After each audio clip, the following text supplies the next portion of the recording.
Hey, welcome back to the channel. It's your man Wise, and today we're diving into a moment of rare political clarity courtesy of Senator John Fetterman.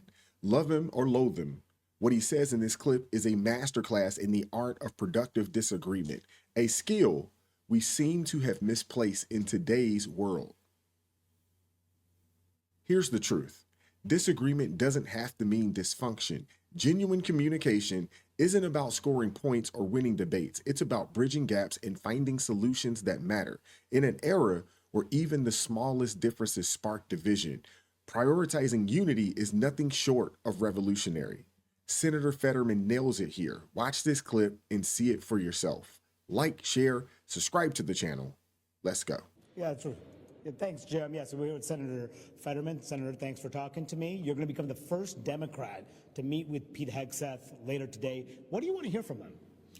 Well, we're just going to have a straight-up conversation. It's all going to be off the record. It's just going to be, hey, I'm going to meet the guy, and honestly, I've never heard of him before he was nominated. So it's an opportunity to just have a discussion on a lot of kind of issues, and I suspect there's some things we might agree on in terms of military, whether it's China or Israel, and maybe disagree some perhaps on the Ukraine, but I think it's an opportunity to have a conversation. I'm not sure why it would be controversial to anybody. If he's the individual who could potentially be the next Secretary of Defense, I think it's, I'm not just the senator for Pennsylvania for my voters or Democrats, it's for all of us. And now we have received a lot of support, calls into our office saying, hey, we have a conversation. So I'm just doing my job. I see that. Are you going to ask him about all of these allegations of misconduct, excessive drinking, sexual assault? Yeah, well, and again, of course, there's going to be an FBI vet, and there's going to be a committee hearing, and all of that is going to happen through that. So that's why this is just part of a conversation on all of those things.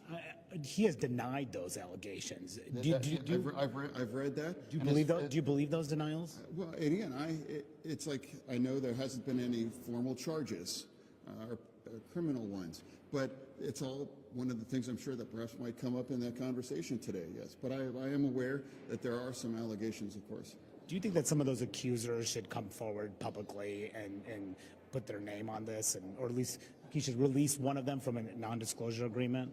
No, I really think it's just part of whoever wants to come out or plans to, that's fine. But I believe that's probably going to come out on the FBI vetting or in the hearing.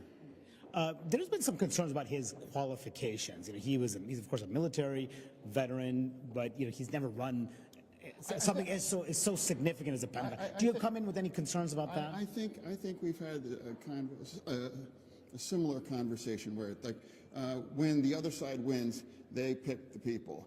Now, I certainly wouldn't have been in my top 10 choice because I wasn't familiar with him at all.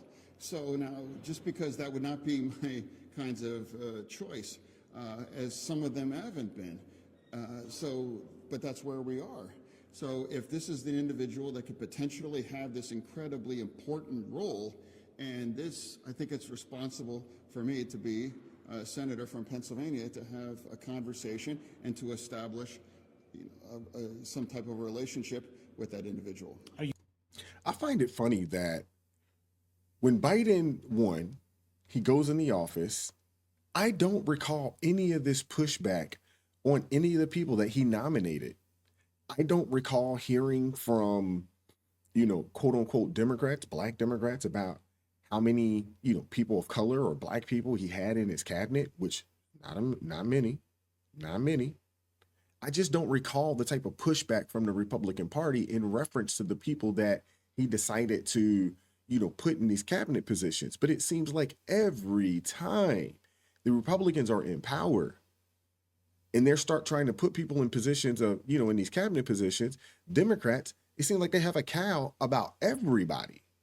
It's really ridiculous if you ask me. And shout out to John Fetterman, because I know he had a stroke and early on in his, job or time as senator, he really wasn't there. And even when he was on the campaign trail, it didn't seem like he was there, but he's starting to get healthy. And over this past year, man, he's become more based. He's become more center. Now, we obviously know he's still a Democrat, but he's more towards the center than he is towards the far progressive left. And that's the truth. You open to supporting him?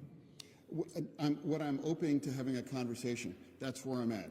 A lot still has to happen before all of that place, where, again, the FBI vetting and the hearing and all these things. So that's where we're at. What about some of the other controversial Trump picks, like Kash Patel or RFK Jr.? Do any of those give you pause at this point? All I am saying is that Democrats or other people can freak out over anyone that was nominated, and I am not that guy. And I'm open to have a conversation for whoever especially really important ones. Like yesterday, I met with Representative Stefanik, and I was going to vote for her. And Rubio, another people.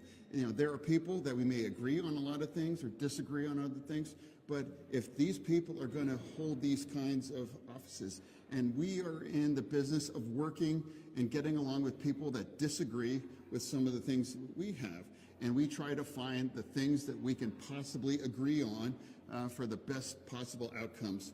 And I represent Pennsylvania, and to point out, Donald Trump carried Pennsylvania, and he's going to be the next president, so it's all part of the conversation.